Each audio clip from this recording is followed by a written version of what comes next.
Does our country need a declaration of dependence?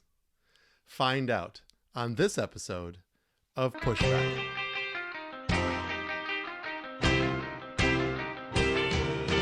Go, go, go, Jonny, go, go. Go, Jonny, go, go. Go, Jonny, go, go. If you're concerned about the direction our culture is heading, then maybe it's time to push back.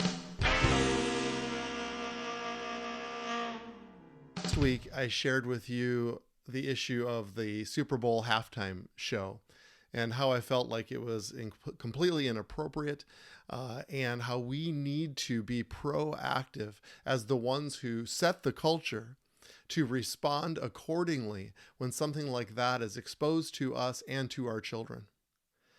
Today, I want to talk about another issue that happened just in the last 2 or 3 weeks. And it occurred, and I'm sure many of you are aware of what happened when President Trump delivered his State of the Union address. At the end of the State of the Union address, the Speaker of the House, Nancy Pelosi, stood up and quite purposefully tore up the written transcript of the State of the Union address that was just delivered by President Trump.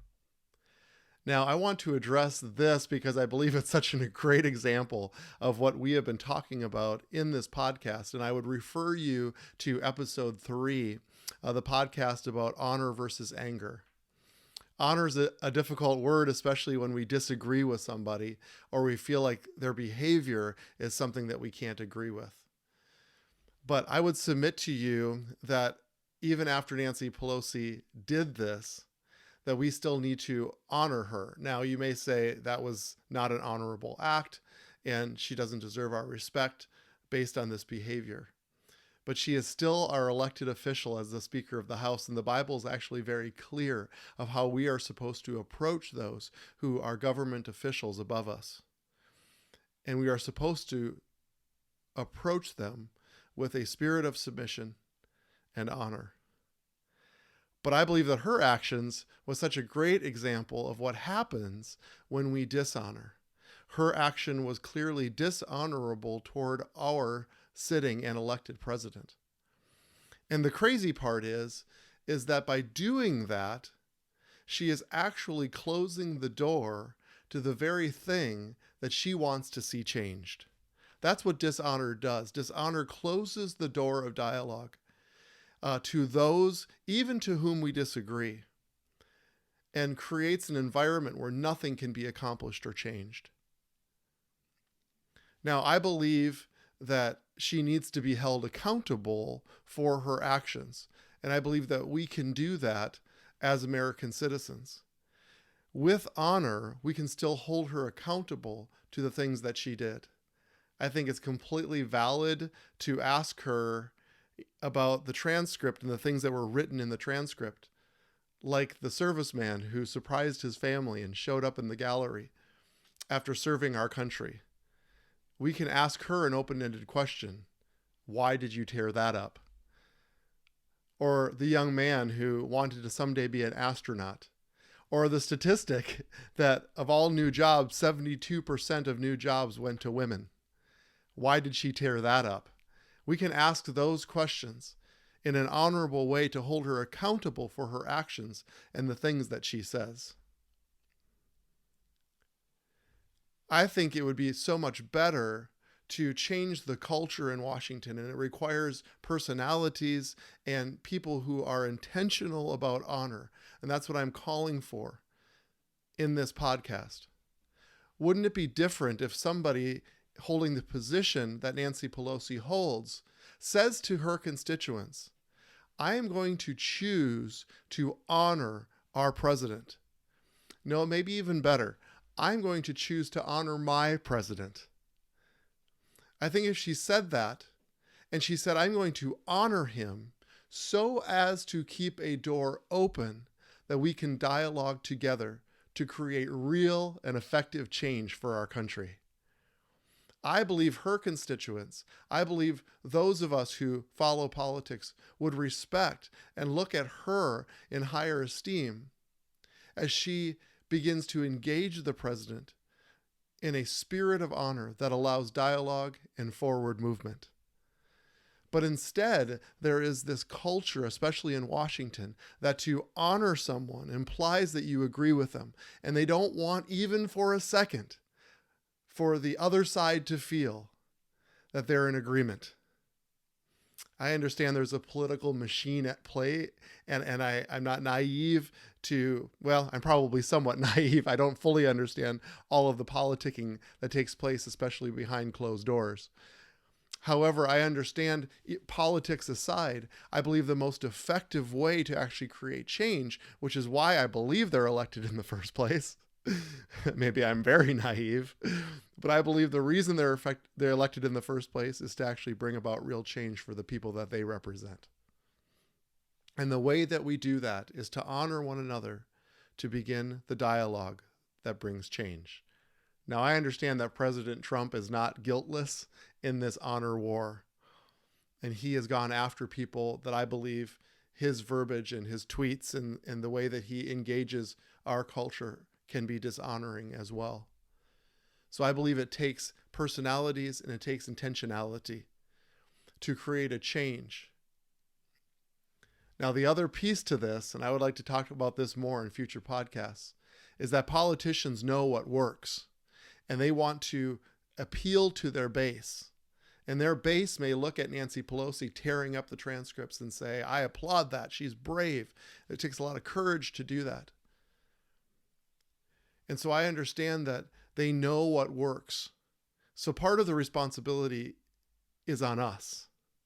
Yes, the politicians need to be intentional and they need to act out the realm of honor in the realm and sphere of influence that they're in. But we as the voters, we need to stand up and say, no longer is this bitter partisan dishonor going to be something that we elect. What would it take for a politician to stand up and say, I am going to honor the opponent so that we can create real change for our country? And then if we stand up and applaud and we vote for that, guess what? The politicians will change. They will fall into the pattern of appealing to their constituents and what they want. It's supply and demand. I referred to this at the last podcast. It's supply and demand. If the demand is that real change takes place and real dialogue occurs in Washington, then the supply side will come into alignment and fill that void.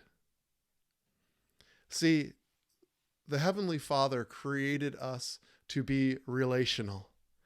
And that's why this podcast is titled The Declaration of Dependence.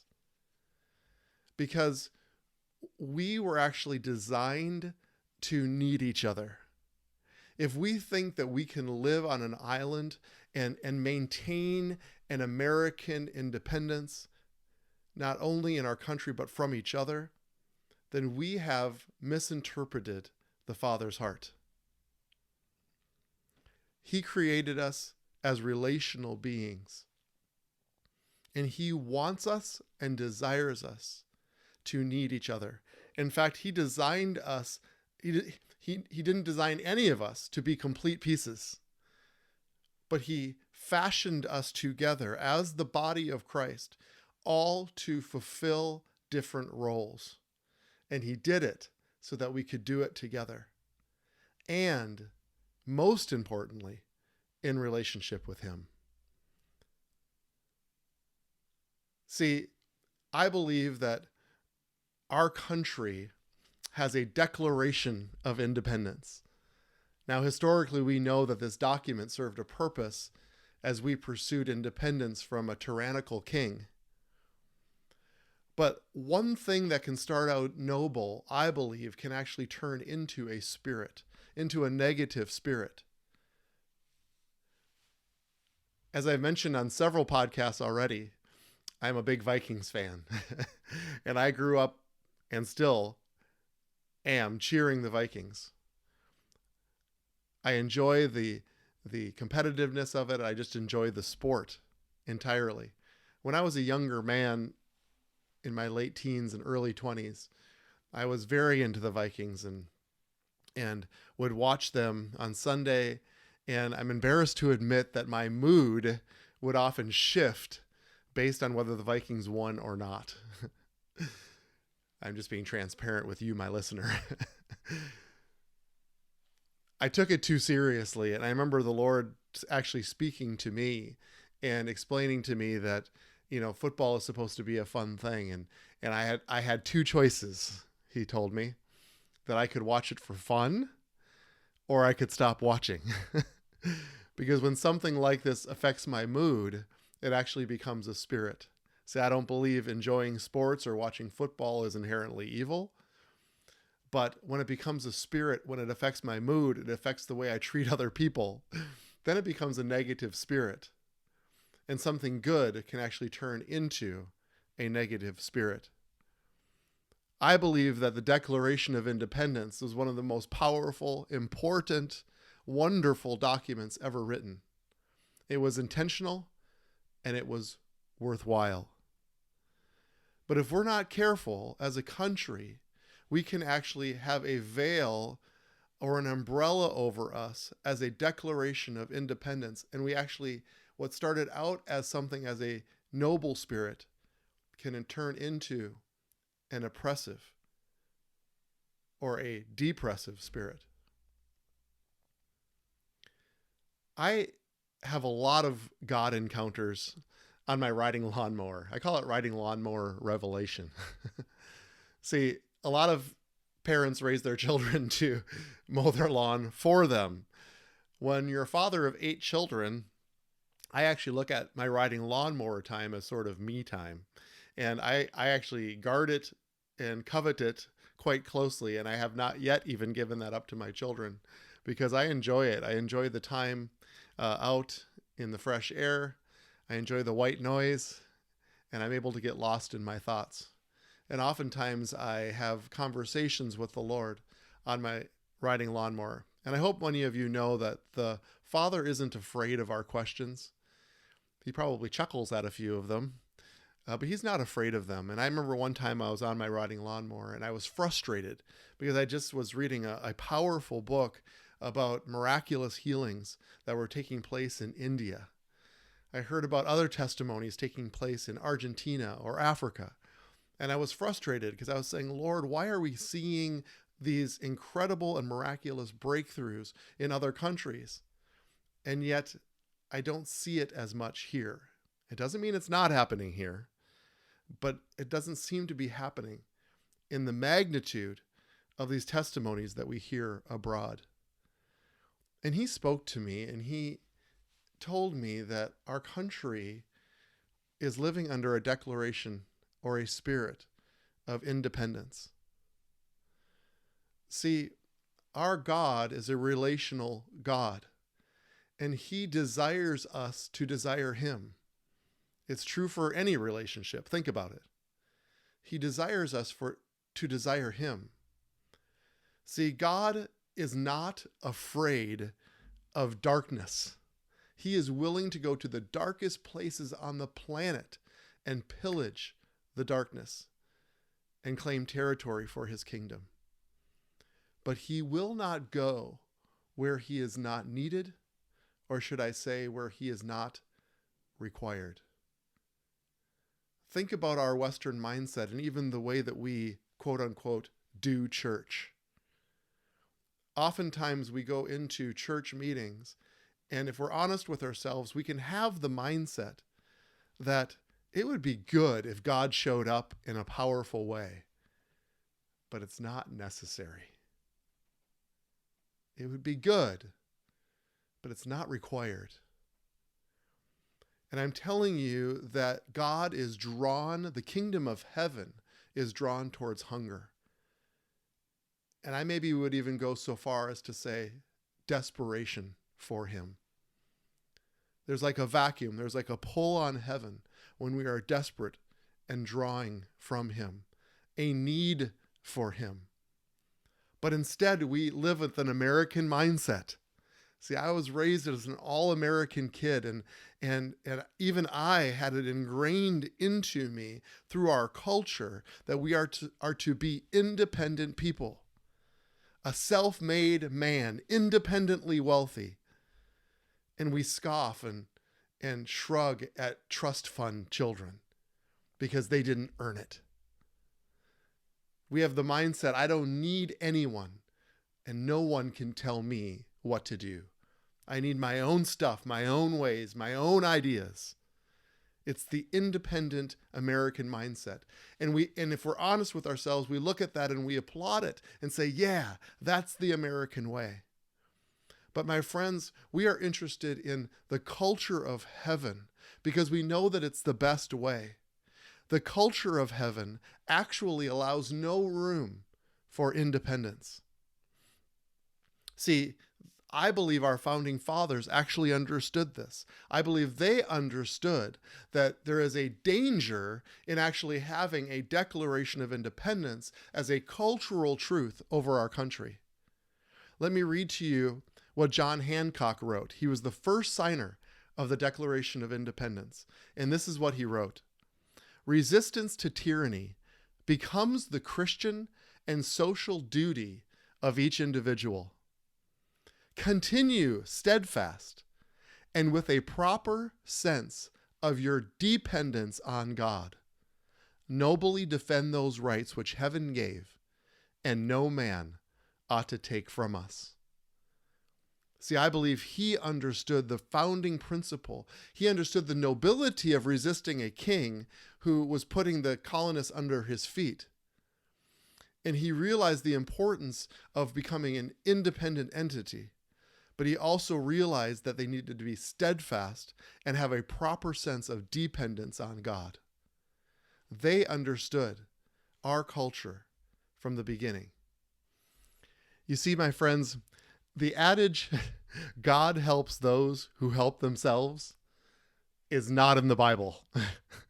I've heard many people say, the good book says, God helps those who help themselves. That is not a biblical truth. Actually, that was spoken by Benjamin Franklin. In fact, I would challenge you to find any place in the Bible where Scripture encourages us to be independent people. I believe it's quite the opposite. It says that God is a jealous God, and he wants to be the one upon whom we are dependent. There was even the story of the Israelites wanting to have a king. And God's response was, why do you need a king? And they said, well, everybody else has one. And he resisted their request because he wanted them to be fully and totally dependent on him. It's his voice and his presence in our lives, which is still today, it's still what he is wanting us to be dependent on. See, we try to equate independence and freedom, where we really find that true freedom is found on complete dependence of the Father. Now, I believe that there has been no greater devastating effect than this independent spirit and mindset on our marriages. As I introduced to you from the beginning of this podcast, I'm a family minister, and my wife and I and our family have passion for families and marriages. I believe that marriage is the foundational relational piece that actually can bring cultural transformation on this earth. And marriage was set up in Genesis from the very beginning of time with a co-mission, that they would be drawn together by the heart and the destiny of the Father to accomplish something here on this earth that couldn't be accomplished apart from one another.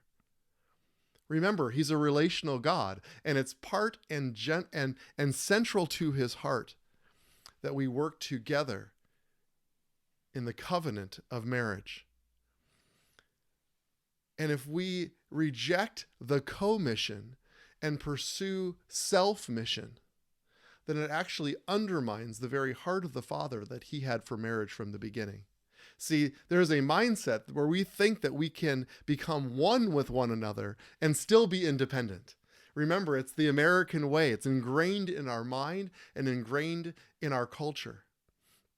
But Jesus in Matthew chapter 19, he he says, and he answered them and said to them, have you not read that he who made them at the beginning made them male and female? And said, for this reason a man shall leave his father and mother and be joined to his wife, and the two shall become one flesh. So then they are no longer two, but one flesh. Therefore what God has joined together, let not man separate. See, Jesus quotes Genesis and then reiterates that they are no longer two, but one. I believe he reiterated it because he knew that our human flesh sense would try to maintain independence even though we were married. And he is saying, no, you are no longer two individual entities. You are one. It actually leaves no room for independence. And I know that's sometimes even hard to hear when we as Americans have an independent mindset, and it's so ingrained in who we are. But I would submit to you that wedding vows are a declaration of dependence. A declaration of our dependence on one another. See, independence creates disunity. And that's in marriages where we begin to have power struggles. If you would ask most couples in marriage, what are you hungry for? What do you desire? Almost everyone would say, I want to be unified. I want to have a spirit of unity in our marriage. Well, unity is an action word. It's a unity of purpose. It's what we can do together that cannot be done apart. It's implied in the commission that was given to every marriage from the very beginning of time. And I believe that there's been this domino effect that has occurred in marriages where we believe that we can be independent. That creates a disunity in marriage. We then begin to have power struggles, and we begin to see the other as an adversary rather than our one flesh. And that leads to a cycle of disillusionment and an incredibly high divorce rate. And my friends, as sad as it is, the divorce rate in the church is not all that better than what we're seeing in the secular world. And that needs to shift. It needs to change, and it changes at the very core of who we are and the culture that the Father created for marriage from the very beginning of time. See, it's the way he designed it. He's a relational God, and we need each other. We need each other in our marriages. We need each other in our government. We need each other like Nancy Pelosi needs Donald Trump to create any kind of real change and forward progress in our country. It's how we need each other in our lives and how we ought to be dependent on each other and how we need to pull from each other's gifts so that we can create a spirit of unity even in the body. See, I believe that we need to pursue a culture of marriage. See, we can become entrenched in conventional thinking. But we need to lean into his culture, what he originally created for us. I would like to invite you to look into my book called The Ultimate, Restoring the Culture of Marriage. You can find this book and learn more about it by going to our website, gofam.org, gofam.org. Look into the premise of this book because it's going to be different than what you have heard before. See, we can become entrenched in the way that we've always thought about something and not realized that our good is different than his good. And I submit to you that his good is gooder than our good. His good is way gooder than our good. And we need to lean into what he initially intended for our marriages and then drop a plumb line from that place and set our culture based on his truth, not what we always just have considered to be true. I promise you this book will be different than what you've heard before. And it will actually create a freedom and a breakthrough in your marriage in the way that you look to each other and towards each other. The Ultimate, Restoring the Culture of Marriage. I invite you to obtain a copy of this book. Read it together as a couple or as a couples group, and lean into the cultural aspects of what he has for you and for your marriage. The declaration of dependence. It's a powerful and a wonderful thing. It feels countercultural to the way that we were raised and the way that we think. But it's the key to breakthrough for your marriage, for your family, for your relationships, for our culture as a whole.